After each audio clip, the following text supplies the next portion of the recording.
இது hot crew கன். இதன் பயன்பாடு மென்மையான பொம்மைகள் உருவாக்குவதில் செய்யப்படுகிறது. இதன் உதவியுடன் எந்தவொரு துண்டுகளையும் மென்மையான பொம்மைகளை உருவாக்கும் போது ஒட்டுவதற்காக பயன்படுத்துகிறோம். இதுவே இதன் கையூட்டம். இதனை நாங்கள் பிடிக்கிறோம். இதனை டிரிகர் என அழைக்கிறோம். இது க்ளூவை வெளியேற்றுகிறது. இதுவே இதன் நிலைத்தன்மை. மேலும் இது க்ளூ ஸ்டிக்கை உள்ளீடு செய்யும் புள்ளி.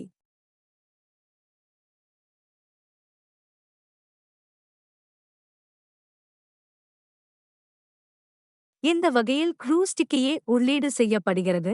பிறகு இந்த மின் கேபிளின் உதவியுடன் மின்சாரம் வழங்கப்படுகிறது.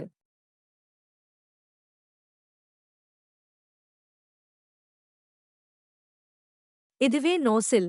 இது க்ளூ ஸ்டிக்கின் க்ளூ இங்கு வெளியே வருகிறது. இப்போது தேவையான அளவுக்கு ஏற்ப இப்படியாக க்ளூவை பயன்படுத்தி இதனுடன் ஒட்டுகிறோம்.